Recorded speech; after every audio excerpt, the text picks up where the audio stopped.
السلام علیکم دوستو، آزاد کاسٹ کے ایک اور نئے ایپیسوڈ میں ہم آپ کو ویلکم کرتے ہیں اور آج ہمارے ساتھ موجود ہیں کنوینر عوام پاکستان پارٹی اور پاکستان کے سابقہ وزیر اعظم شاہد حقان عباسی صاحب۔ سر، ہم آپ کے بڑے شکر گزار ہیں کہ آپ نے ہمیں وقت دیا۔ اچھا سر، آپ کے ساتھ ڈسکشن کرنا میرے لیے اٹس بڑے فخر کی بات ہے اور میں خود کو بڑا آنرڈ فیل کر رہا ہوں کہ آپ ہمارے پاس آئے۔ تو سر، پہلا سوال میرا یہ ہوگا کہ آپ کے خیال سے پاکستان کا سب سے بیسٹ دور حکومت کس کا تھا جو آپ نے اپنی زندگی گزاری ہے؟ ذرا آپ کے ایکسپیرینس سے بتا دیں۔ نہیں دیکھیں، یہ ایک تو آپ کی مہربانی ہے، آپ نے دعوت دی ہے۔ بیسٹ دور حکومت کوئی نہیں تھا، ورنہ حالات آج یہاں پہ نہ پہنچے ہوتے۔ ایک جو میں نے دیکھا ہے 85 سے اگر لے لیں تو جنیجو صاحب کا پیریڈ تھا، اس کے اندر کچھ ماشاء اللہ ختم ہو رہا تھا، ڈیموکریسی واپس آ رہی تھی، کچھ ڈیپتھ تھی، جو لوگ وہاں تھے ان کے اندر ایکسپیرینس تھا اور ڈیپتھ تھی۔ پولیٹیکل ایشوز اتنے بڑے نہیں تھے، پیپلز پارٹی نے بائیک آؤٹ کر دیا تھا، تو تقریباً ایک پارٹی کی حکومت تھی، تو اس میں ملک چلا۔ اور اس وقت افغانستان کے اندر جنگ بھی جاری تھی، تو دنیا کی ٹینشن بھی ہماری طرف تھی، ایڈ بھی آ رہی تھی۔ اس کے بعد جو حکومت چلی ہے پاکستان میں، جس نے کام کیا ہے، وہ 1990 کی میاں نواز شریف کی گورنمنٹ تھی، جس کے اندر بڑے ریڈیکل ریفارمز ہوئے، اوپننگ آف دا اکانومی ہوئی، پرائیویٹائزیشن ہوئی، اور ملک کو ایک اکنامک سمت مل رہی تھی۔ وہ بدقسمتی سے وہ پروسیس ڈی ریل ہو گیا۔ ایک ڈفرینس آف اوپینین یا ڈفرینس آف تھاٹ تھا غلام اسحاق صاحب کا اور میاں نواز شریف صاحب کے درمیان، اور اس نے وہ پھر اس کو ایک شکل مل گئی آرمی چیف کی اپوائنٹمنٹ پہ۔ آصف نواز جنجوعہ صاحب چیف آرمی اسٹاف تھے، ان کی وفات ہو گئی اچانک۔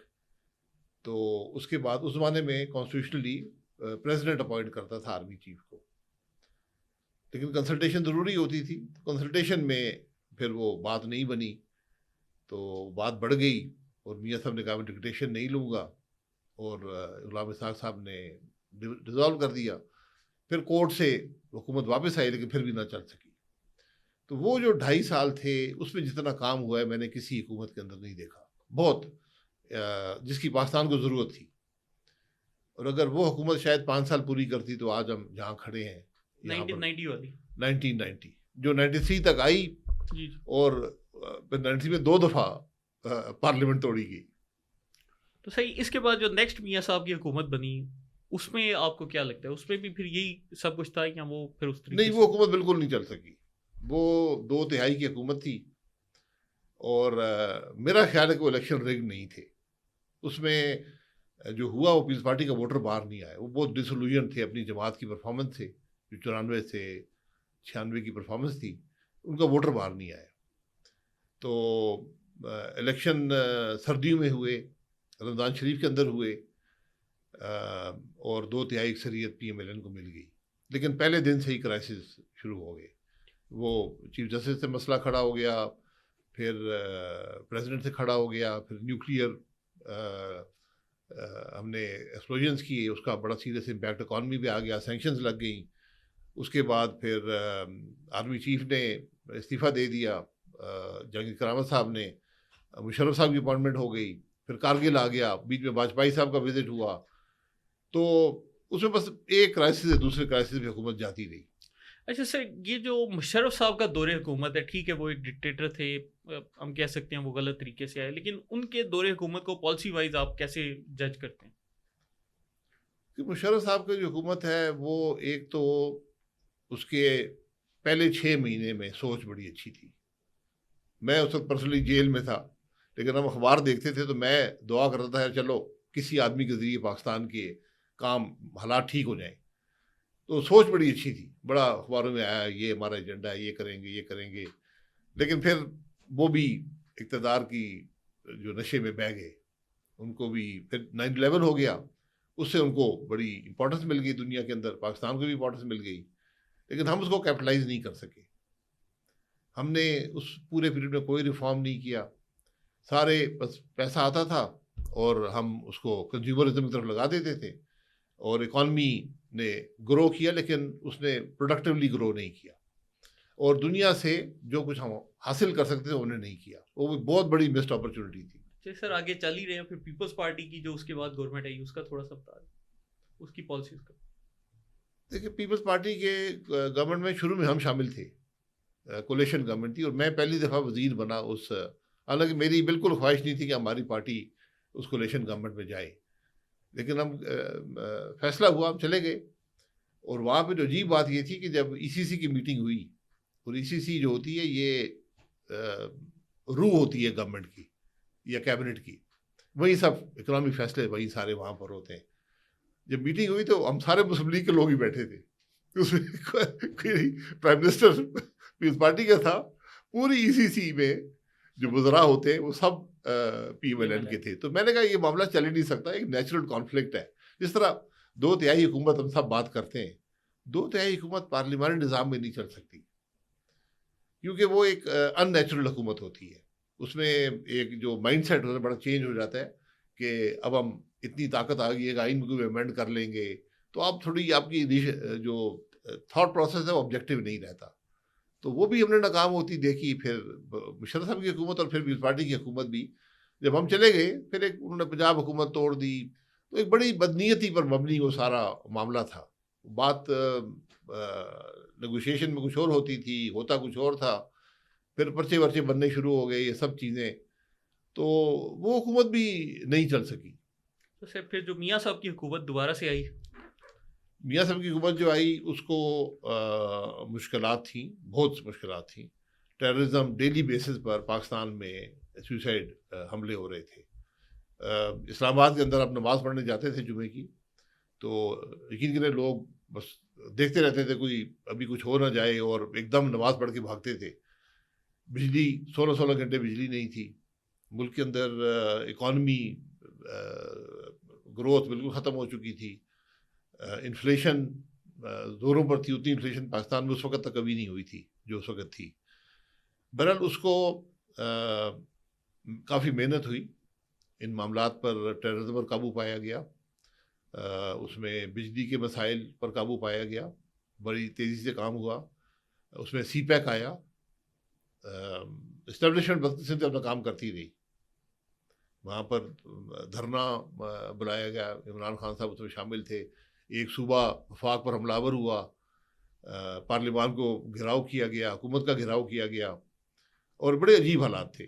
بہرحال پھر بھی حکومت چلتی رہی، ہم نے حکومت چلائی رکھی. سر ایک اپرچونٹی پھر آپ کے پاس بھی آئی، تو آپ سر کیا سمجھتے ہیں آپ نے اپنے دور میں جو سب سے بڑی کوئی اچیومنٹ حاصل کی تھی وہ کیا تھی؟ دیکھیں میں الیکٹڈ، مجھے لوگوں نے الیکٹ نہیں کیا تھا. مجھے میری جماعت نے جب میاں صاحب کو ہٹا دیا گیا مجھے نامینیٹ کیا کہ آپ جو 10 مہینے رہتے ہیں یہ آپ نے حکومت چلانی ہے. تو میرا مینڈیٹ میری پارٹی کا مینڈیٹ تھا. میں نے اس میں ایک ٹوٹی ہوئی حکومت، ایک تعلق جو تھا جوڈیشری کے ساتھ بھی اور فوج کے ساتھ بھی بالکل ٹوٹ چکا تھا.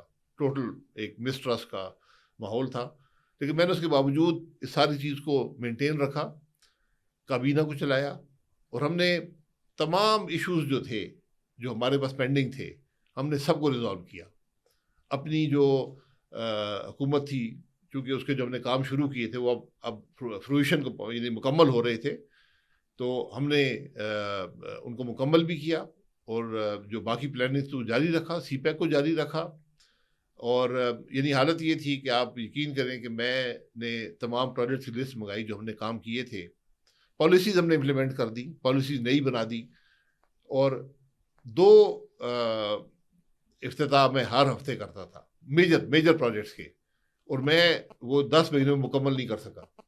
تو ہم نے اس ایک ٹوٹی حکومت کو چلایا. اس کے بعد یقیناً اسٹیبلشمنٹ سے ریلیشن شپ تھی اس کو تھوڑی بہت وہ فکس ہوئی، لیکن وہ اپنا کام کرتے رہے. یہاں فیض آباد کا دھرنا بھی کرایا گیا، بلوچستان حکومت بھی. میں بلوچستان گیا تو وہاں نہ پارلیمان میں کوئی بندہ تھا نہ حکومت تھی وہاں پر صرف ایک ڈپٹی اسپیکر صاحبہ تھی اور گورنر صاحب تھے. تو اس طرح سینٹ کے الیکشن چوری ہو گئے، سینٹ کے چیئرمین کا الیکشن چوری، یہ تو لیکن ہم نے پھر بھی کام جاری رکھا. پھر آئینی ترمیم ہو گئی. جو کہ علی ترمیم بڑا مشکل کام ہوتا ہے، اور کنسنسس سے ہوئی، پوری جماعتیں شامل ہوئیں. حالانکہ یہ علیحدہ کبھی آپ سے بات کر لیں گے، آخر میں کوئی بھی نہیں چاہتا تھا کہ ترمیم ہو، وہ سارے مکر گئے. پہلے سب کہتے کیوں ترمیم کیوں نہیں کر رہے، ترمیم کیوں نہیں کر رہے. تو ہم نے اپنا کام مکمل کیا. آخری رات بھی 12 بجے تک ہم نے کیبنٹ میٹنگ کی، اور وہاں بھی میجر فیصلے کیے آخری رات کو بھی، اور امپلیمنٹ کر کے ہم گھر گئے. تو ایک ورکنگ گورنمنٹ میں سمجھتا ہوں میری کامیابی یہ تھی کہ ایک ورکنگ گورنمنٹ میں نے پاکستان کو دی. 12-14 گھنٹے ہم کام کرتے تھے، اور جب ہم گئے تو پرائم منسٹر سیکریٹریٹ میں کوئی فائل موجود نہیں تھی. فیڈرل گورنمنٹ فائلز پہ چلتی ہے، جو سمریز آتی ہیں اس کے اوپر چلتی ہے. اچھا سر، تو اس کے بعد ہماری آڈینس کا ایک فیوریٹ سبجیکٹ آ جائے گا پی ٹی آئی حکومت والا، اس کو آپ کیسے جج کرتے ہیں؟ پی ٹی آئی حکومت آبجیکٹیولی دیکھیں، میں اگر آپ مجھے بولیں گے تو میں تو اس کا وکٹم ہوں، لیکن میں یقین کریں میں نہ پی ٹی آئی کے خلاف نہ عمران خان صاحب کے خلاف کوئی میرے دل میں کوئی بغض ہے، یقین کریں. حالانکہ میں 8-9 مہینے جیل میں بھی رہا، ابھی جا کر 5-6 سال کے بعد میرے پرچے مکمل ہوئے ہیں.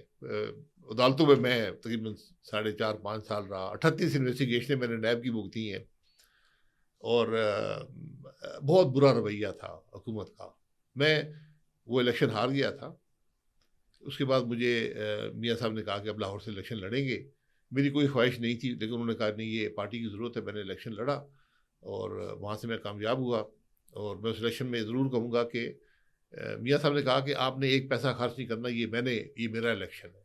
تو اس کے بعد میں اپوزیشن میں نے اپنا رول ادا کیا. پارٹی کو بھی مجھے پارٹی کا عہدہ دیا گیا کہ آپ پارٹی کو موبلائز رکھیں، کیونکہ شہباز صاحب تھوڑے اس وقت تھوڑے بیک فٹ میں بھی تھے، اور کچھ ان پہ کیس بنے ہوئے تھے. تو ہم نے میرا ایسے اقبال صاحب نے کافی پارٹی موبلائز رکھا، ہر جگہ ہم گئے. پھر ہمیں گرفتار کر لیا گیا. اور اس کے لیکن جو رویہ پارلیمان کے اندر جو وہ بہت بدنصیبی ہے ملک کی، کہ یعنی پارلیمانی قدریں نہیں تھیں، جمہوری قدریں نہیں تھیں، اخلاقی قدریں نہیں تھیں. تو مکمل طور پر ایک تباہی کا وہ زمانہ میں نے دیکھا ہے. یعنی جب میں نے اسپیکر صاحب کو بھی کہا، میری ان سے تلخی بھی ہوگی کئی دفعہ. میں نے کہا یار اگر آپ پہ کہتے تھے، میں نے کہا یار ہمارا حق ہے بولنا پارلیمان کے اندر، اپوزیشن بولتی ہے، آپ بات نہیں کرنے دیتے، آپ اجازت نہیں دیتی. یہ کون سی اسپیکرشپ ہے؟ دیکھیے آپ تو پارلیمانی قدریں کہاں پر گئی ہیں؟ پارلیمان تو حسن ہی اپوزیشن ہوتی ہے، وہ بات کرتی ہے، حکومت جواب دیتی ہے. آپ بات ہی کرنے نہیں دیتے کہ نہیں مجھے بڑا دباؤ ہے اوپر سے. تو میں نے بار بار ان کو کہا، میں کہا استعفیٰ دے دیں. پھر ایک بات تلخی اس حد تک ہوئی کہ میرا دھیما سا آدمی ہوں، لیکن میں نے بھی ان کو، میں کھڑے ہو کر آگے چلا گیا. میں نے کہا جناب آپ اگر وہ ناموس رسالت کا بل تھا، اس پر ایک ریزولوشن پاس ہونا تھا، تو ایک حکومت نے بات کرنی تھی، ایک اپوزیشن نے کرنی تھی. تو مجھے اپوزیشن نے ذمہ داری دی تھی. حکومت جب بات کی تو اسپیکر صاحب نے کہا جی پاس کر دے ریزولوشن. میں چلا گیا. میں نے کہا جی آپ نے وعدہ کیا ہوا ہے کہ میں بولوں گا اپوزیشن طرف سے، وہ جواب ہی نہ دیں. تو بہرحال وہ معاملہ ایسا تھا. میں اس کو کہا میں آپ کو جوتی اتار کے ماروں گا اگر آپ نے یہ رویہ رکھا. تو اس کا مجھے افسوس بھی ہے، یقین کریں، لیکن اس حد تک بات چلی گئی تھی. بالکل صحیح. ملک کا اپوزیشن لیڈر تقریر کر رہا ہے اس کے سیکیورٹی کے افسران کے حصار میں، اور اب جو وزیر ہیں وہ ٹیبلوں پر کھڑے ہو کر اس کو کتابیں مار رہے ہیں بجٹ کی. یہ وہاں پر رویہ تھا. ایک پیسے کا کام اس 3 سال 8 مہینے میں نہیں ہوا. ایک کام نہیں ہوا. کوئی آگے بات بڑھی نہیں. سی پیک جو تھا رک گیا. نہ ڈیولپمنٹ ہوئی ملک میں، نہ کوئی مسئلے حل ہوئے، نہ کوئی پالیسی بنائی، کچھ بھی نہیں ہے. لیکن سر اپنے ڈیفینس میں وہ کہتے ہیں کہ جی کووڈ آ گیا تھا اس لیے ہم کچھ نہیں کر سکے. کووڈ آ گیا تھا. میں 10 مہینے حکومت میں رہا. ہماری حکومت ٹوٹی ہوئی تھی، اسٹیبلشمنٹ ہمارے خلاف تھی، جج ہمارے خلاف تھے، ہم پھر بھی کام کرتے رہے. کووڈ کا تو پازیٹیو امپیکٹ آیا پاکستان کی اکانومی پہ. آپ کو پیسے ملے، اربوں ڈالر آپ کو ملے کہ آپ خرچ کریں. تو کووڈ جو ہوتا ہے وہ بہانہ ہے. کووڈ ایک آپ کو بڑا اچھا موقع تھا کہ آپ اپنے دیکھتے کہ ہم نے کن چیزوں کو کرنا ہے. ریفارمز کرنے تھے. پاکستان کو آج بھی ریفارمز چاہیے. آپ کا نظام کوئی نظام نہیں چل رہا. تو کووڈ کے اندر بھی نیب تو چلاتے رہے. نیب انہوں نے بند نہیں کی. نیب کے مقدمے چلتے رہے، نیب کے کیس بنتے رہے. تو یہ ڈیفینس نہیں ہے. دیکھیں آپ کا کام ایک دن میں شروع ہوتا ہے، ہر روز آپ کو کام کرنا پڑتا ہے، یا کوئی موضوعاتی حل نہیں ہے چیزوں کے۔ اچھا سر، یہ بتائیں کہ چلیں فیڈرل گورنمنٹ کے اوپر ویسے ایک پی ٹی آئی کا موقف یہ آ جاتا ہے کہ جی ہمیں پورا ٹائم نہیں ملا، لیکن خیبر پختونخوا میں 11 سال انہوں نے گورنمنٹ کی ہے، آپ اس وقت وزیر اعظم بھی رہے ہیں، جب آپ نے ان کی گورنمنٹ کی ورکنگ دیکھی ہے، آپ کیا سمجھتے ہیں کہ کے پی میں جو پچھلے 11 سال کام ہوا اس کا کیا امپیکٹ پڑا ہے؟ آپ دیکھیں، عمران خان صاحب کی سوچ، پی ٹی آئی کی سوچ، جو بھی اس کو آپ کہیں، وہ آپ کو دو شخصیات سے عیاں ہو جاتی ہے۔ پنجاب کا چیف منسٹر بزدار صاحب، کے پی کا چیف منسٹر محمود خان صاحب، اس کے علاوہ مجھے کچھ کہنے کی ضرورت نہیں ہے۔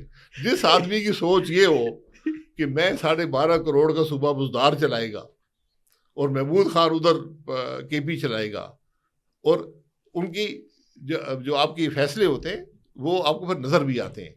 سب سے پہلے جو لوگ بھاگے ہیں پی ٹی آئی سے، وہ بزدار اور محمود خان تھے۔ تو آپ جب ایسے انکمپٹنٹ کرپٹ لوگوں کو لگائیں گے، پھر ملک کیسے چلے گا؟ اچھا سر، اب اس سے اگر ہم آگے آتے جائیں تو آپ کی جو پی ایم ایل این سے اختلافات ہوئے وہ یہی ہوئے کہ جس طریقے سے باقی سب آتے ہیں، اگر ہم بھی اسی طریقے سے آئیں گے تو ہماری پارٹی ڈفرینٹ کیسے ہوگی؟ تو اسی چیز کے اوپر آپ نے آہستہ آہستہ اعتراض کیا اور اب آپ نے نئی پارٹی بنا لی۔ تو سر ذرا یہ بتائیں کہ اس کے پیچھے اب آپ کا تھاٹ پروسیس کیا ہے کہ اگر فرض کیا آپ کی پارٹی کل کو حکومت میں آتی ہے تو آپ کے پاس کیا پالیسی ہے کہ ہم کون سے وہ میجر ریفارمز ہیں جو کہ سب سے پہلے کریں گے؟ دیکھیں، یہ پہلی بات یہ ہے، عمران خان جس راستے سے آئے تھے اسی راستے سے گئے۔ جب آپ کے پاس عوام کا مینڈیٹ نہیں ہوگا آپ کچھ نہیں کر سکیں گے۔ عمران خان کا کیا مسئلہ تھا؟ میجورٹی بھی موجود تھی، صوبے بھی موجود تھے، فوج بھی ساتھ تھی، انٹیلیجنس ادارہ بھی ساتھ تھا، لیکن حکومت نہیں چلی کیونکہ آپ کے پاس مورل اتھارٹی نہیں تھی، آپ کے پاس عوام کا مینڈیٹ نہیں تھا۔ اس کے بعد عدم اعتماد ہوا، ایک آئینی پروسیس ہے۔ ہماری رائے تھی کہ آپ مت حکومت بنائیں، آپ سیدھا الیکشن میں جائیں۔ میں نہیں ہوا، حکومت بن گئی، میں نے حکومت جوائن نہیں کی۔ میں نے کہا کہ میں آپ کو بجلی اور پیٹرولیم کے کام کر دوں گا۔ میں نے 12-13 مہینے بہت کام کیا، لیکن پرائم صاحب کو فیصلہ نہیں کر پاتے تھے۔ ان کی پوری جو حکومت تھی وہ نیب سے گھبراتی تھی کہ نیب پکڑ لے گا، نیب پکڑ لے گا۔ میں کہا یار میرے نام سے آپ کہہ دیں اس نے سمری بنا دی ہے، اس نے زبردستی کام کرا دی، کوئی کام نہیں ہوا۔ وہ 16 مہینے میں کوئی کام نہیں ہوا۔ میں اس پیریڈ میں میں نے کہا کہ ہم ووٹ کو عزت دو کے ساتھ ہیں، یعنی جمہوری قدروں کے ساتھ ہیں۔ جب آپ وہاں سے ہٹ جائیں گے تو میں نے بہت سی میٹنگ، میرا ایک تعلق ہے میاں صاحب سے 35 سال کا، بلکہ اس سے بھی پرانا 38 سال سے تعلق ہے۔ تو میں نے 5-6 دفعہ لندن گیا۔ میں نے کہا جی یہ ہماری پارٹی تباہ ہو جائے گی، آپ کا ایک نیریٹو ہے، آپ کی سیاست کا عروج گجرانوالہ کا جلسہ تھا جب آپ نے اسٹیبلشمنٹ کو چیلنج کیا، اس وقت پورا پاکستان نے آپ کو سیاسی لیڈر مانا۔ اگر آپ اسے ہٹ جائیں گے تو آپ کی سیاست بھی ختم ہو جائے گی، اور الیکشن میں بھی مسئلہ آئے گا، اور ایک اصولی طور پر آپ موقف سے ہٹیں گے تو نقصان ہوگا۔ میں اینٹا اسٹیبلشمنٹ نہیں ہوں، میں پرو کانسٹیٹیوشن ہوں، میں پرو ڈیموکریسی ہوں۔ اگر اس میں کانفلکٹ آئے گا تو میں آئین کے ساتھ کھڑا ہوں گا۔ اسٹیبلشمنٹ اس ملک کا حصہ ہے، ادارہ ہے، فوج ایک ادارہ ہے۔ وہ بدنصیبی سے ملک میں بہت عرصہ اقتدار میں رہا ہے خود، تو ایک روایات کچھ پڑ گئی ہیں جو ہمیں دور کرنی ہے وقت کے ساتھ، لیکن وہ وقت سے دور نہیں بلکہ بڑھتی گئی۔ اس کے بعد میں نے 1 سال پہلے ہی میاں صاحب کو بتا دیا کہ میں الیکشن نہیں لڑ سکوں گا، میں اس پلیٹ فارم سے اگری نہیں کرتا ہوں، تو میں الیکشن نہیں لڑ سکوں گا۔ انہوں نے ہمیشہ بڑی عزت دی ہے۔ میں نے کہا جی میرے پاس کوئی طریقہ نہیں ہے، اور میں نے الیکشن نہیں لڑا۔ یہ بہت مشکل کام ہوتا ہے، لیکن میں نے الیکشن نہیں لڑا۔ اس سے پہلے جب مجھے پارٹی عہدہ دیا گیا تو میں نے کہا تھا کہ میں مریم بی بی اور میاں صاحب دونوں کو میں نے علیحدہ کہا، شہباز صاحب کو بھی، کہ میں جب بھی آپ نے ایک جنریشنل چینج کی اپنی جماعت میں، ہمیں نظر آتی ہے، تو پھر میں اس عہدے پر نہیں رہ سکوں گا۔ یہ آپ نے پہلی دفعہ میں نے کبھی زندگی میں عہدہ نہیں دیا پارٹی کا، آپ نے دیا ہے، میں اس پہ نہیں رہ سکوں گا، کیونکہ نہ ہی میرے لیے بہتر ہے نہ آپ کے لیے بہتر ہے۔ تو میں نے جس دن مریم بی بی کو انہوں نے اپوائنٹ کیا، میں نے اس عہدے سے استعفیٰ دے دیا۔ ہماری بھی کوئی ناراضگی خفگی نہیں تھی، لیکن میں سمجھتا تھا کہ جو بھی نیا بندہ ہے اس کو اسپیس ملنی چاہیے۔ بہرحال الیکشن ہوئے، جو کچھ کے اندر ہوا وہ آپ کے سامنے ہے۔ کچھ ہم نے ایک پلیٹ فارم بنایا، دی امیجننگ پاکستان کا۔ ہم 3 لوگ تھے، کھوکھر صاحب تھے، مصطفیٰ کھوکھر، مفتاح اسماعیل اور میں، اور ہم پورے پاکستان میں گئے. مقصد صرف ایک تھا کہ کم از کم ملک میں کوئی پلیٹ فارم ہو جہاں پر ملک کے ایشوز کی بات ہو سکے، ملک ان کے حل کی بات ہو سکے. ورنہ پارلیمان جو ہے تو گالی گلوچ کی جگہ بن گئی ہے، 5-6 سال سے گالیاں چل رہی ہیں. اس کو بڑی ٹریکشن حاصل ہوئی، بڑے لوگوں نے اس کو سراہا. اور ہمیں اکثر لوگ کہتے ہیں آپ جماعت بنا رہے ہیں. میں کہا جی ہم جماعت نہیں بنا رہے، یہ مقصد صرف ان جماعتوں کو جگانا ہے. بہرحال جب الیکشن قریب آئے تو کچھ ایک سوچ تھی کہ جماعت بنائی جائے. مختلف جو ہم 6-8 لوگ تھے، مختلف ویو پوائنٹس تھے. میں نے اس وقت کہا کہ نہیں، یہ وقت ٹھیک نہیں ہے، کیونکہ جب آپ جماعت بنائیں گے تو آپ کو الیکشن لڑنا پڑے گا. یہ الیکشن پری ڈیسائیڈڈ ہے. لیکن مجھ میں اتنا، میں نے 8-10 الیکشن ملک میں دیکھ لیے تو مجھے نظر آ رہا ہے کہ یہ الیکشن تو یہ فیصلہ ہو چکا ہے کیا ہوگا. اور میرے وقت نے ثابت کیا. اس کے بعد جب الیکشن ہو گئے تو اب ہم نے کہا کہ ٹھیک ہے، اب ہم آگے چلتے ہیں، جماعت بناتے ہیں گراس روٹ سے. ہم وہ جماعت نہیں ہے جو پکی پکائی 10-20-40 الیکٹیبل اکٹھے کی اور جماعت بن گئی، اور اس پہ کام کرتے ہیں. تو ہم نے 2-3 مہینے کام کیا، جماعت کو فلوٹ کر دیا. مقصد صرف ایک ہے کہ ملک کے مسائل حل ہو سکیں، اس ملک کے عوام کو ایک بہتر مستقبل مل سکے. آخر آپ کو لوگ چاہیے، آپ نے الیکشن لڑنا ہے. ہمارا ایک معیار ہے، ہمیں لوگ وہ چاہیے جو ملک کو کچھ دے سکے، لینے والے نہ ہوں، ان کی انٹیگریٹی ہو، ان کی کمپٹنس ہو. آج جہاں پر آپ کے دوسرے مسائل ہیں سیاسی نظام کے، آپ کا سب سے بڑا مسئلہ ہے کہ آپ کے نظام میں صلاحیت ہی نہیں رہی. آج لوگ ہی نہیں ہیں جو حکومت سمجھتے ہوں، جو حکومت چلا سکیں. تو ہم نے کہا کہ ہم ڈیفت بھی کریٹ کریں گے پارٹی کے اندر، وہ لوگ ہوں جو ایشوز سمجھتے ہیں. آج ملک کو چاہیے کیا ہے؟ جیسے آپ نے پوچھا نا کہ آپ کیا کریں گے، یہ ہر آدمی سوال کرتا ہے. آپ ایک چیز سے معاملات حل نہیں، آپ کو سارے معاملات کو ٹچ کرنا پڑے گا، سب کو آپ کو ٹیکل کرنا پڑے گا. سب سے پہلے جو ارسطو نے بھی یہی بات اسکندر اعظم کو بتائی تھی، انصاف کے نظام سے شروع کرو. انصاف، جس معاشرے میں، جس حکومت میں، جس ملک میں انصاف نہیں ہوگا، وہ ملک، وہ معاشرہ نہیں چلتا. ہم نے اس کو بھی ختم کر دیا. انصاف کا نظام جو اس کی روح ہے وہ آئین ہے. جب آپ آئین سے ہٹ جائیں گے آپ کا سارا معاملہ بیٹھ جاتا ہے. تو آپ نے ملک کو واپس آئین کے مطابق کرنا ہے. اور آپ نے اگر آئین میں کوئی کمی ہے، کوئی خامی ہے، آئین ایک وقت کے ساتھ بدلتے ہیں، اس کو بدل لیں. سارے بیٹھ جائیں اور بدل لیں. بھائی آپ کی کیا، آپ سمجھتے کیا ضرورت ہے، آپ کو کیا چاہیے، فوج کو کیا چاہیے، جوڈیشری کو کیا چاہیے، سیاستدانوں کو کیا چاہیے. ڈفرینٹ پارٹیز کا اپنا ویو پوائنٹ ہے. 50 سال ہمارے آئین کو ہو گئے ہیں، ہمارا ملک کافی بدل گیا اس عرصے میں ہر لحاظ سے. تو آئین کو درست کر لیں، پھر ملک آئین کے مطابق چلے. پھر ورنہ آپ نہیں چل پائیں گے. جس ملک میں ضابطہ نہیں ہوتا، قانون نہیں ہوتا، آئین کی پرواہ نہیں کی جاتی، وہ ملک نہیں چلتے. یہ پوری دنیا کا سبق ہے. تو یہ بنیادی باتیں ہیں. تو ہم نے صلاحیت بھی پیدا کرنی ہے.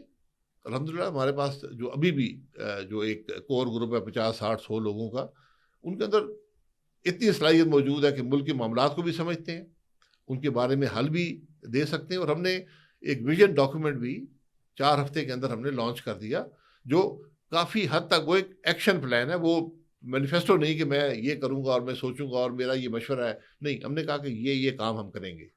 اب ہم جو ہر سیکٹر ہے، تقریباً آپ 8 سے 12 سیکٹرز آپ ملک میں آئیڈینٹیفائی کر سکتے ہیں جن کو آپ نے حل کرنا ہے. تو ہم نے ان پہ علیحدہ ہم نے ایک ڈیٹیل اب ہم تیاری کر رہے ہیں، اور وہ ہم ایک ایک کر کے لانچ کر دیں گے تاکہ ہر ایک کو پتہ ہو. اور یہ جو آج کی حکومت ہے یہ بھی دیکھ لیں اس کو، کیونکہ آج کسی جماعت کے اندر کوئی تھاٹ پروسیس نہیں ہے. وہ یہ کوشش نہیں کر رہے کہ ملک کے مسائل کیا ہیں، حل کیا ہیں. یہ فائر فائٹنگ سے ملک نہیں چلا کرتے. اچھا سر، اگر آپ سے یہ سوال کیا جائے کہ پاکستان کی ہسٹری میں کوئی ایک اسپیسیفک ٹائم ایسا بتا دیں جہاں پر آپ کو لگتا ہے کہ ملک کی سمت درست تھی اور پھر حالات خراب ہونے شروع ہو گئے، تو وہ کوئی آپ دور آئیڈینٹیفائی کر سکتے ہیں؟ دیکھیں، وہ اگر آپ سپرفیشلی دیکھیں تو وہ آپ کو ایوب خان کا دور نظر آئے گا 58 سے 68. لیکن میں یہ سمجھتا ہوں کہ اس دور نے جو نظام میں خرابیاں پیدا کر دی، جو معاشرے کے اندر نفاق ڈال دیا، جو ملک کے اندر نفاق ڈال دیا، اس کو ہم آج تک پورا نہیں کر سکے. آپ کے سامنے 25 سال ملک کو بنے ہوئے تھے، اور وہ لوگ جنہوں نے پاکستان بنایا تھا، جن کا زیادہ حصہ تھا پاکستان بنانے میں، وہ اس ملک سے علیحدہ ہو گئے. اور یہ دنیا کا واحد ہم ملک ہیں جہاں پر اکثریت ملک کو چھوڑ کے چلی گئی. ایسٹ پاکستان 6 کروڑ سے زیادہ تھا، ویسٹ پاکستان 4 کروڑ کے لگ بھگ تھا. ہمیشہ اقلیت علیحدہ ہوتی ہے. پاکستان واحد ملک ہے جہاں اکثریت ملک کو چھوڑ کر چلی گئی اور نام بھی چھوڑ کے چلے گئے. تو یہ اس پہ بڑا سبق ہے. یہ ایوب خان صاحب کے 10 سال کا خمیازہ ہم نے بھگتا ہے. لیکن باہر سے آپ دیکھیں، ہاں انڈسٹری بھی لگی ہے، ہم کہتے ہیں ہم نے جنگ بھی 65 والی جیت لی، ہم دنیا کی ڈارلنگ بنے ہوئے تھے، یہاں پر دنیا کے ہیڈ آف اسٹیٹ آتے تھے، ہماری ایک عزت تھی دنیا کے اندر. لیکن وہ میں سمجھتا ہوں ہمارے لوگوں کی قابلیت پہ تھی، لیکن بطور ملک بھی ہماری عزت تھی، لیکن ہم نے سب کو گنوا دیا. جو خرابیاں ہمیں پیدا ہوئیں، آئین نہیں بنا.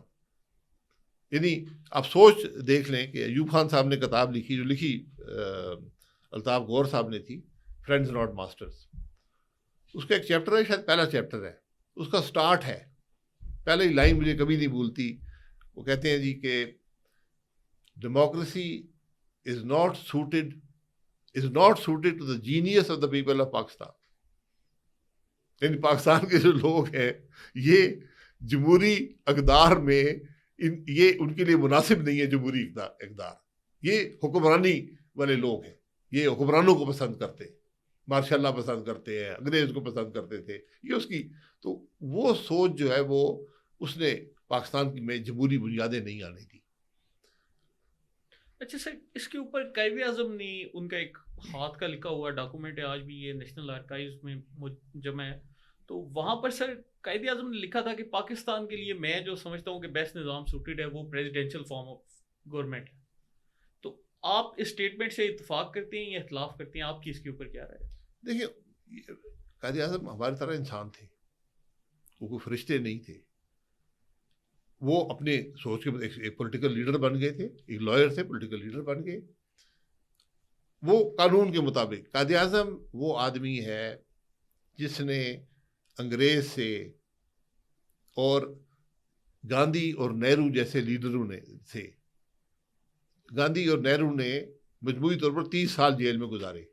قائد اعظم صاحب نے ایک رات جیل میں نہیں گزاری، لیکن اپنی دلیل کی بنیاد پہ، اپنی انٹلیکچوئل ڈیپتھ کی بنیاد پہ. ان کے ساتھ کوئی فوج نہیں تھی، ان کے ساتھ کوئی وڈیرے نہیں تھے، کوئی جاگیردار نہیں تھے، کوئی سردار نہیں تھے. صرف ایک شخص کی کنوکشن، اس کی انٹلیکچوئل ڈیپتھ اور اس کی جو آرٹیکولیشن تھی، جو اس کی دلیل تھی، اس نے ہمیں پاکستان دیا. قائد اعظم صاحب نے زندگی میں کبھی کوئی کام نہیں کیا تھا، دفتر میں کام نہیں کیا تھا. وہ وکیل تھے، اپنا کام کرتے تھے، لیکن اس کے علاوہ ان کا گورنمنٹ سے کوئی ایکسپوجر نہیں تھا، انہوں نے حکومت نہیں چلائی تھی. اس وقت جو حالات تھے، اور یہ انہوں نے ایک بڑا مشکل پاکستان لیا. ویسٹ پاکستان، ایسٹ پاکستان، دنیا میں ایسی مثال نہیں ہے کہ ایک ملک 2 حصوں میں ہو اور بیچ میں 1200-1500 کلومیٹر آپ کا دشمن ملک ہو. لیکن انہوں نے لیا. تو ان کا یہ اس وقت ایسٹ پاکستان ویسٹ پاکستان کو اکٹھا رکھنے کے لیے ان کی یہ سوچ تھی. پھر جب پاکستان بن گیا، پاکستان جو ہے، جب آپ نے پارلیمنٹری سسٹم پہ آئے، آپ نے پریزیڈنٹ سسٹم چلایا نا پاکستان میں، وہ نہیں چلا، پاکستان ٹوٹ گیا. ایوب خان پورے اختیارات والا پریزیڈنٹ تھا، الیکٹڈ نہیں تھا بڑے اختیارات تھے. پھر وہ لوکل باڈیز کے ذریعے اپنے آپ کو، ہر جو عامر آتا ہے وہ لوکل باڈیز سے اپنے آپ کو لیجیٹمیسی دینے کی کوشش کرتا ہے. انہوں نے کیا، وہ نہیں چلا اور ملک ٹوٹ گیا. اس میں سبق تھے، ان سبق لے کر سب نے 73 کا آئین دیا جو پارلیمنٹری سسٹم ہے. میں آپ کو پورے وثوق سے کہتا ہوں، یہ واحد نظام ہے جس میں پاکستان چل سکتا ہے. پریزیڈنٹ سسٹم میں آپ نہیں چل سکتے، بیکاز ہم 4 یا اس سے زیادہ آپ سمجھیں گے فیڈریٹنگ یونٹس ہیں، جن کی ہسٹری، جن کی ایتھنیسٹی، جن کا کلچر، جن کی اکانومی، یہ سب فرق ہے. تو ان کو سب کو اقتدار میں آپ نے حصہ دینا ہے. یہ سینٹ جو بنا ہے، سینٹ پہلے نہیں تھا، یہ 73 کے آئین میں لایا گیا کہ چونکہ وہاں پہ صوبوں کو برابر اختیار دیے جائیں، ان کو پروٹیکشن حاصل ہو جائے۔ اس کے بعد آپ نے نظام چلایا ہے نا، ضیاء الحق صاحب نے کیا چلایا؟ صدارتی نظام۔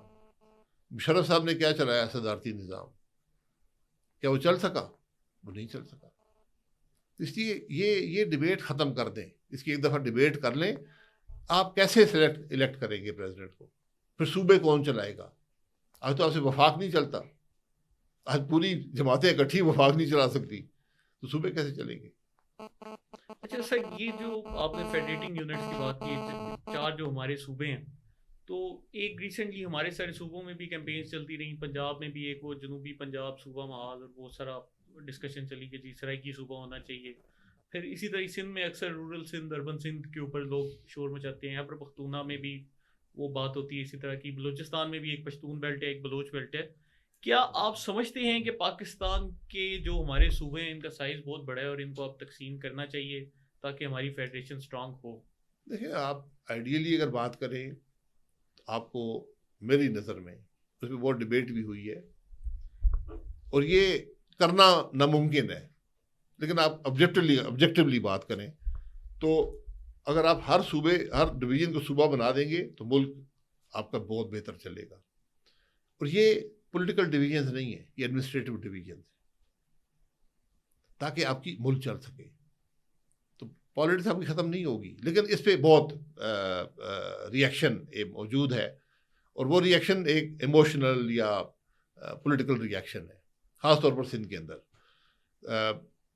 آپ دیکھ لیں، آپ اگر وہ نہیں کر سکتے تو اس کا ایک اور حل موجود ہے، اور یہ صوبے جس ملک نے بنائے ہیں کامیابی حاصل کی ہے۔ آپ افغانستان کو دیکھ لیں، اتنی چیزوں کے باوجود بھی آج ایڈمنسٹریشن وہاں چلتی ہے۔ جنگ 30-40 سال جنگ رہی ہے، اور ان کے جو صوبے بنے تھے وہ اس طرح بنائے گئے تھے، بہت پرانے بنے ہوئے، شاید 50-60 سال 70 سال ہو گئے، کہ آپ صوبائی ہیڈ کوارٹر میں پیدل 3 دن کی مسافت پہ پہنچ سکیں، اس کے حساب سے صوبے بنائے گئے تھے۔ اس قسم کا فارمولہ تھا۔ ترکی نے صوبے بنائے اور کامیابی حاصل کی۔ ہندوستان نے بھی کوئی صوبے اپنے 12-13-14 صوبے ایڈ کیے، پنجاب سے 3 صوبے نکلے۔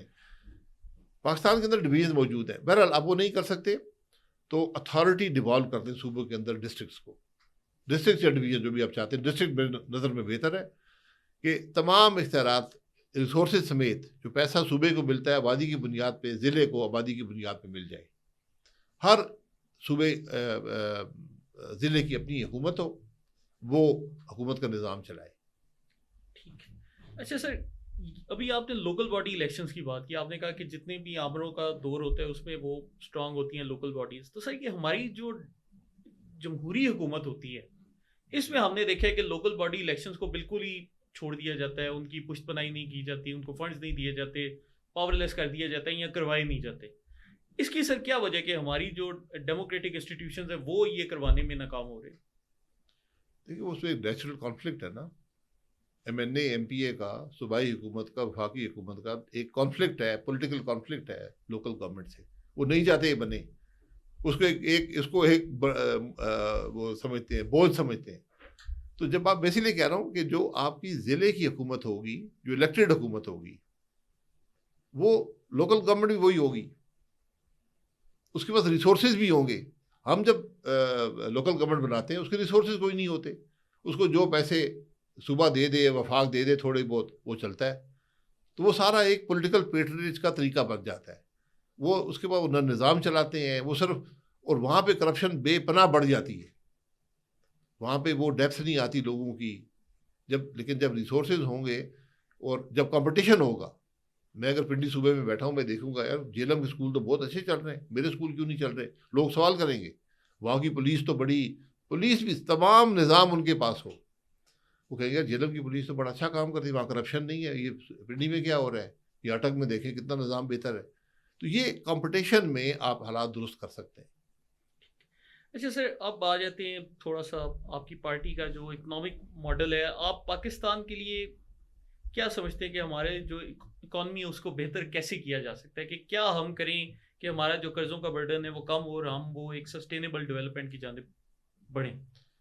دیکھیے یہ آئسولیشن میں نہیں ہوتا نا. آپ کوئی اپنے آپ کو ایک انویسٹمنٹ ڈیسٹینیشن بنانا ہوتا ہے. آپ کو چاہیے گروتھ. آپ اور ہمارے مسئلے جہاں پر دنیا جو اسکیم آف تھنگ جسے کہتے ہیں دنیا میں نا، اس کے حساب سے ہمارے مسئلے کچھ زیادہ بڑے نہیں ہیں. آپ 30 ارب ڈالر کی ایڈیشنل ایکسپورٹ کر لیں، آپ کے فزیکل ڈیفیسٹ پہ بھی امپیکٹ سیریس آ جائے گا، آپ کے کرنٹ اکاؤنٹ ڈیفیسٹ ختم ہو جائے گا، جو ہمارے اس وقت 2 بڑے ایشوز ہیں. تو وہ آپ کی ابتدا ہے کہ آپ ایکسپورٹ اورینٹیڈ گروتھ کریں، اس میں ایکسپورٹ ہو.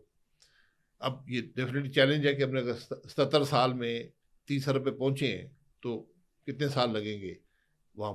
تو آپ نے وہ دیکھنا ہے کہ کیوں ہم ایکسپورٹ نہیں کر پا رہے. اگر ویتنام جیسا ملک پچھلے 10 سال میں یا 15 سال میں آن دا ایوریج 10-11 ارب ڈالر کی ایڈیشنل ایکسپورٹ ہر سال کرتا ہے اور 300 ارب کراس کر جاتا ہے، اور پاکستان 30 ارب پہ بیٹھا ہے، تو یہ آپ نے دیکھنا ہے کہ کیوں نہیں کر رہے ہم، کیوں یہاں لوگ نہیں آ رہے، کیوں کمپنیز نہیں آ رہی. آپ کو اصل یہ دیکھنا ہے. وہ اس لیے نہیں آئیں گے کہ آپ کے انصاف کا نظام نہیں ہے، آپ کی پولیٹیکل اسٹیبلٹی نہیں ہے.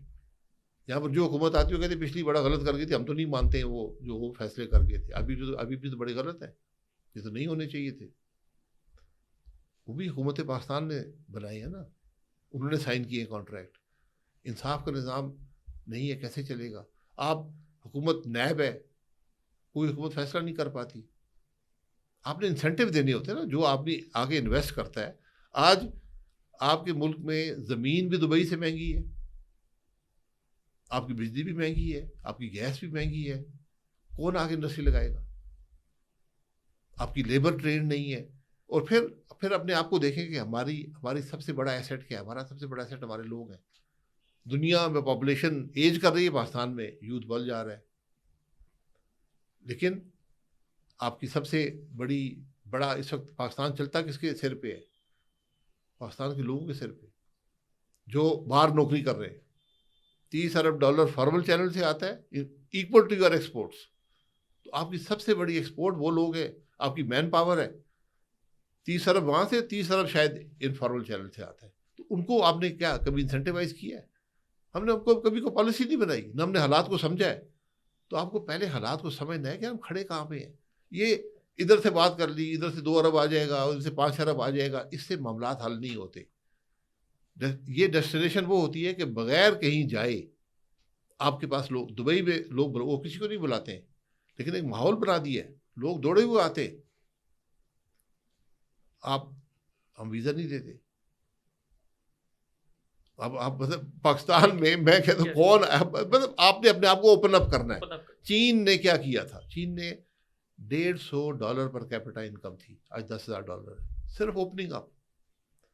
تو آپ نے ریفارم کرنا ہے گورنمنٹ کو.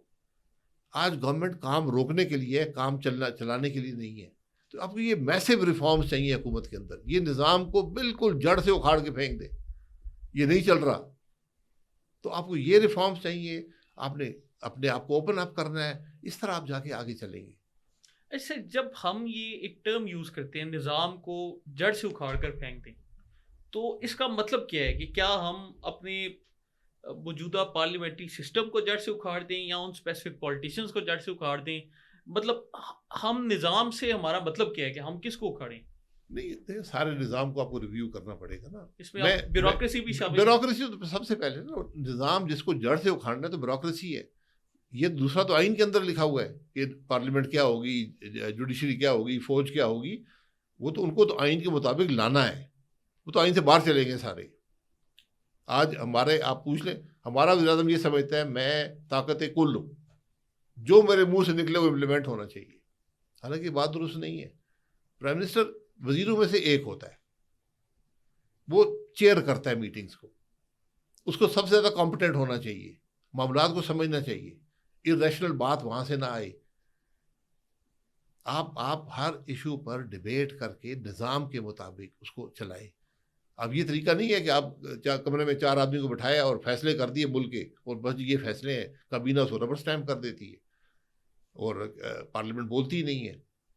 آئین ہم بناتے ہیں, 2 آدمی کمرے میں بیٹھتے ہیں, جی آج ہم نے سپریم کورٹ کے چیف جسٹس کو رکھنا ہے 3 سال اور اس کی ہم نے عمر بڑھانی ہے, تو چلے پارلیمان آگے لگ جاتی ہے. تو اس طرح ملک نہیں چل سکتی. وہ معاملہ تو آپ نے آئین کے مطابق کرنا ہے.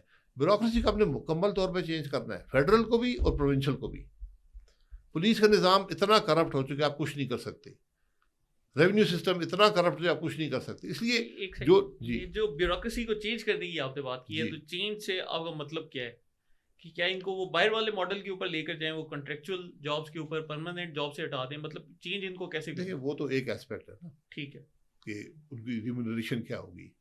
آپ ایک آدمی سے توقع یہ رکھیں کہ وہ اعلیٰ ترین سوچ کے بھی مالک ہو, اعلیٰ ترین ایجوکیٹڈ بھی ہو, وہ جو فیصلہ کرے سینکڑوں ارب کے فیصلے ہوں, وہ ملک کی اگلے 10 20 30 سال کے فیصلے کرے, لیکن تنخواہ ہم 3 لاکھ دیں گے, اور پھر اس کو کرپشن کے مواقع آپ دے دیں کہ جناب وہ اربوں کی کرپشن کر سکے. اس طرح ملک نہیں چلتے. پھر اس کے پاس کمپٹنس کیا ہے؟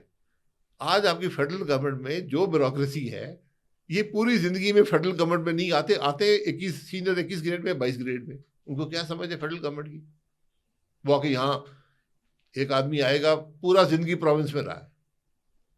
پروونس خرچ کرنے والا ادارہ ہے, پیسے آتے ہیں فیڈرل گورنمنٹ دیتی ہے, وہ خرچ کر دیتے ہیں. وہاں پہ چیف منسٹر جو منہ سے نکالتا ہے وہ ڈائریکٹو بن جاتا ہے, اس کو امپلیمنٹ کرنا شروع کر دیتے ہیں.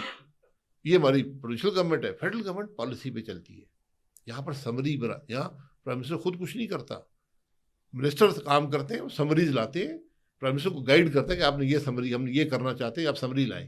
سمری بنا کے لاتے ہیں, سمری پہ ڈسکشن ہوتی ہے, اپروو ہوتی ہے. اب نہ کمپٹنس بیوروکریسی میں ہے کہ وہ سمری بنا سکے, نہ وزیر میں ہے, کیونکہ آپ نے سیاسی نظام کو چلنے نہیں دیا. آج تو آپ نے مکمل طور پہ بیوروکریسی کو, فیڈرل بیوروکریسی آپ نے علیحدہ کرنی ہے. آپ نے پولیس کو لوکل لیول پہ لے کے آنا ہے. پروونشل بیوروکریسیز اپنی ہوں. حکومت پروونشل گورنمنٹ میں پہلے کہا ضلع ڈسٹرکٹ لیول پہ لے کے آئے. یہ نظام مکمل طور پہ ناکام ہے. کچھ نہیں, اس کو آپ سارا دن چھیڑتے رہیں, کچھ نہیں کر سکیں گے. اب آپ کو جسے ریڈیکل ریفارم, میں جب کہتا ہوں نا کہ نظام بدلنا ہے, ریڈیکل ریفارم, ہر معاملے پر آپ نے ریڈیکل ریفارم کرنا ہے.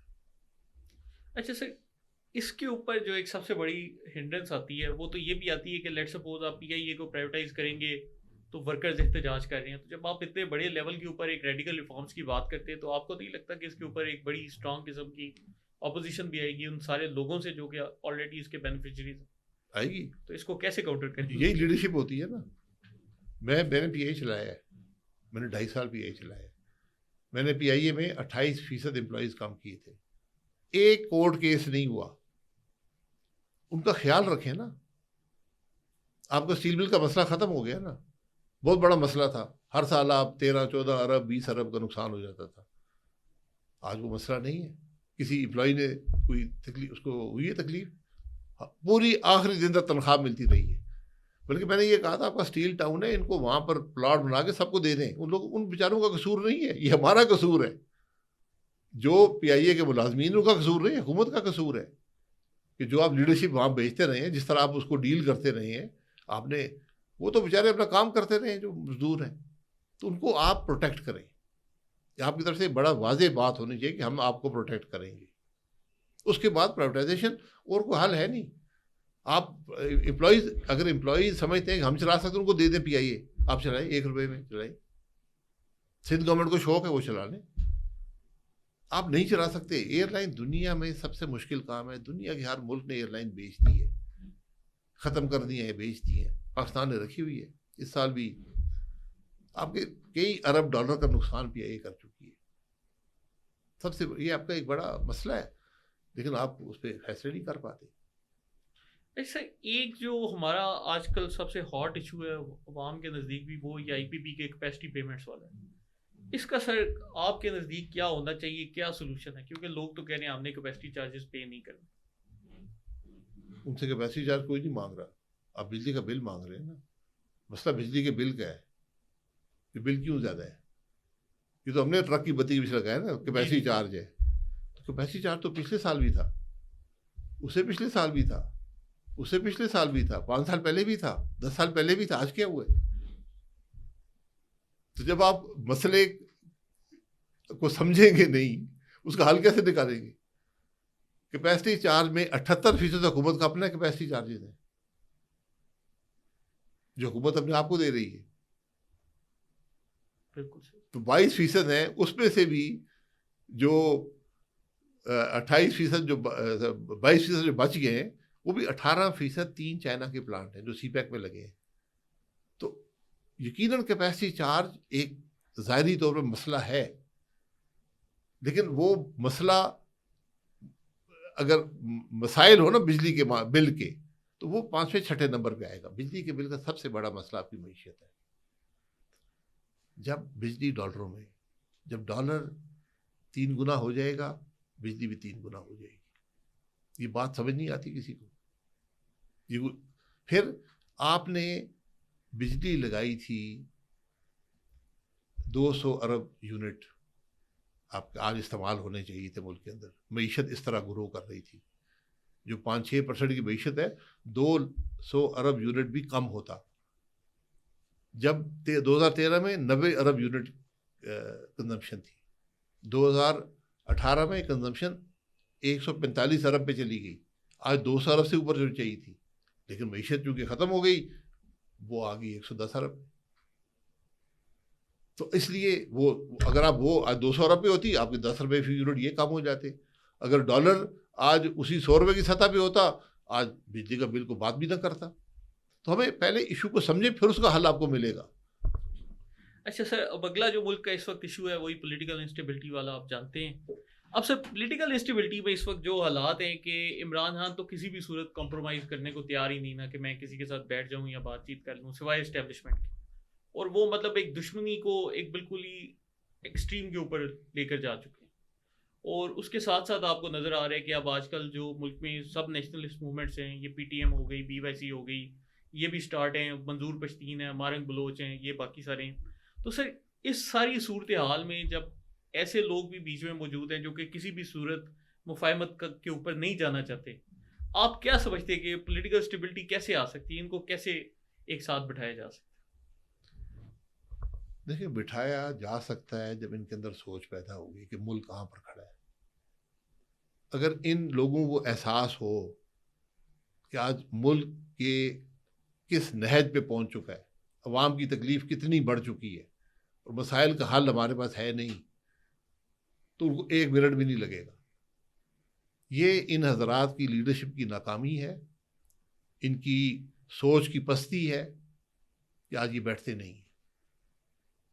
آج عمران خان صاحب بھی جیل میں ہے نا، میں بھی یار جیل گزار آیا ہوں نا، ان سے زیادہ ہی گزارا ہے. اور جس جگہ جو جگہ میرے لیے بنائی تھی آج خود وہاں بیٹھے ہیں. اس میں بھی سبق ہے، لیکن چھوڑیں، میں کسی کے خلاف اس میں بات نہیں کرتا. لیکن آج آپ کے پاس ایک اختیار ہے، آپ ایک میجر پولیٹیکل پارٹی ہیں، اس کے صدر ہیں، ملک مشکل میں ہے، آپ کی ذمہ داری ہے کہ اس کے حل میں حصہ بنے. یہ ان کو سیاست بھی ان کی کمزور مضبوط کر دے گا اور ملک کو بھی، پھر ان کو لوگ واقعی لیڈر سمجھیں گے.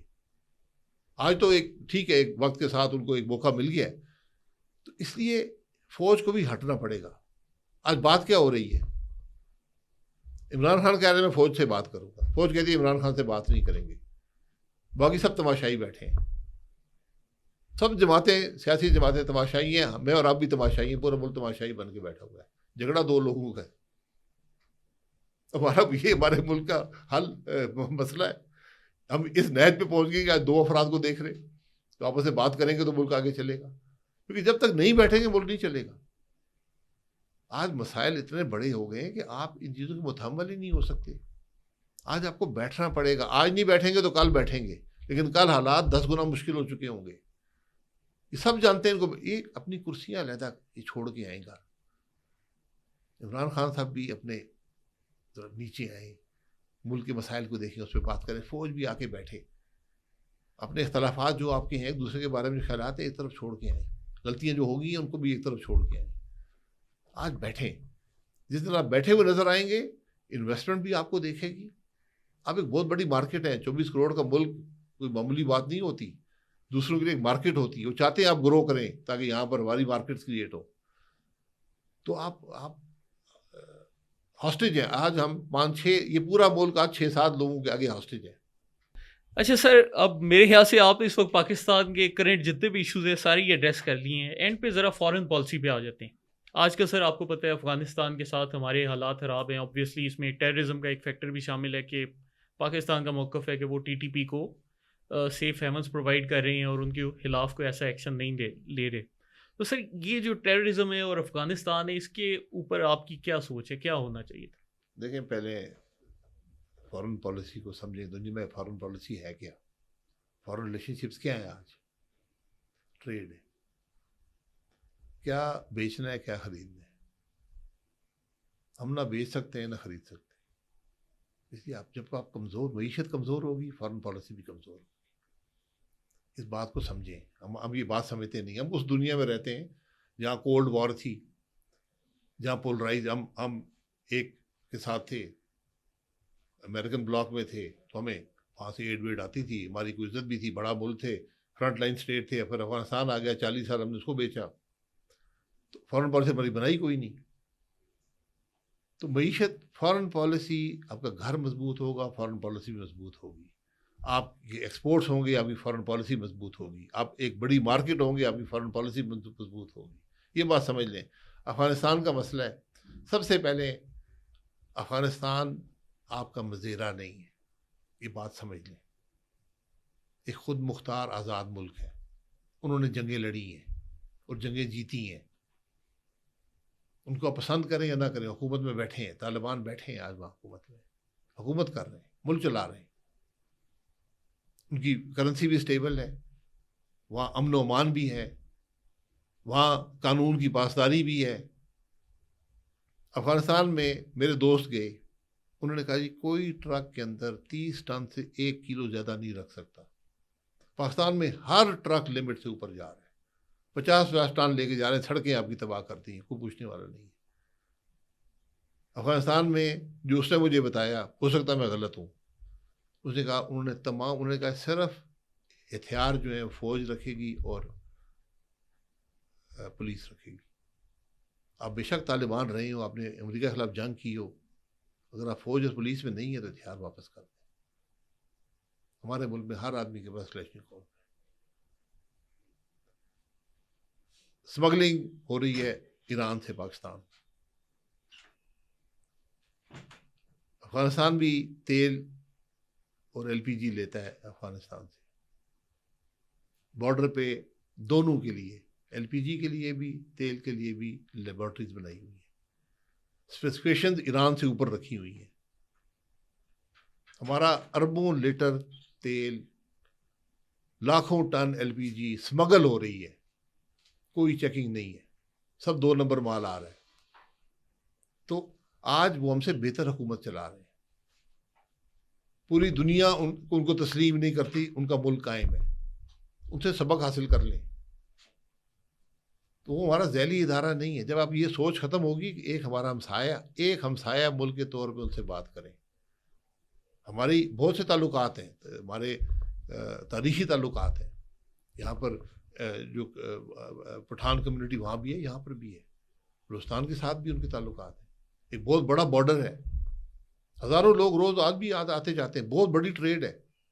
میرا خیال اگر آپ حقیقی معنوں میں دیکھیں تو آپ کا سب سے بڑا ٹریڈ پارٹنر شاید افغانستان ہو.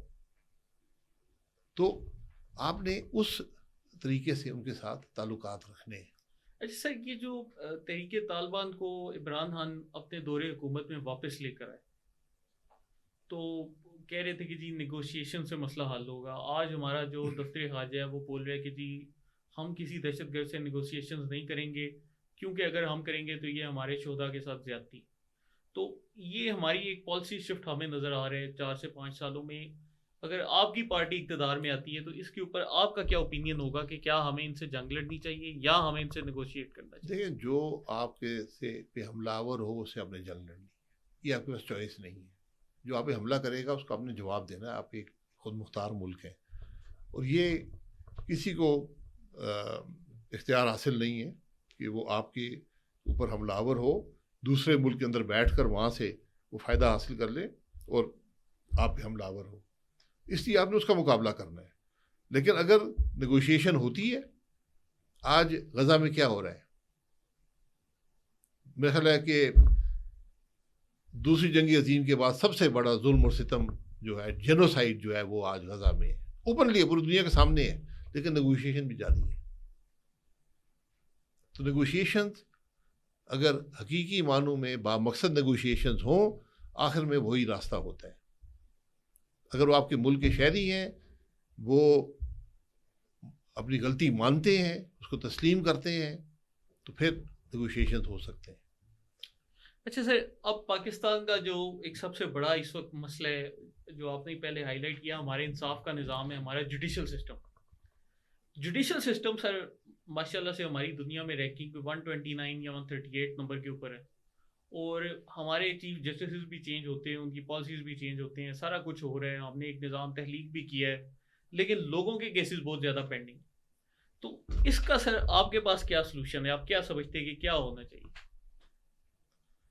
دیکھیں 138 نمبر پہ ہیں تو یہ ان کی مہربانی ہے، یقین کریں اس سے بھی نیچے ہے، بہت نیچے ہے. تو حال ہم نے ڈھونڈ لیا ہے، چیف جسٹس صاحب کی عمر جو ہے نا 3 سال بڑھا دیں، جوڈیشری کا حل نکل آئے گا. یہ ہماری سوچ ہے. اب میں کہا نا، اس نظام کو آپ نے مکمل طور پہ بدلنا ہے. چیف جسٹس صاحب اپنی ذمہ داری محسوس کریں، یہ ان کا ادارہ ہے، یہ چیف جسٹس صاحب کا ادارہ ہے، میرا نہیں ہے، حکومت کا ادارہ نہیں ہے. حکومت نظام کا، ایک پولیس کے نظام کو آپ نے درست کرنا ہوگا. انصاف کا نظام صرف جج نہیں ہوتے، پولیس کا نظام ہے، پروسیکیوشن ہے، یہ سب چیزیں ہیں، قانون ہے.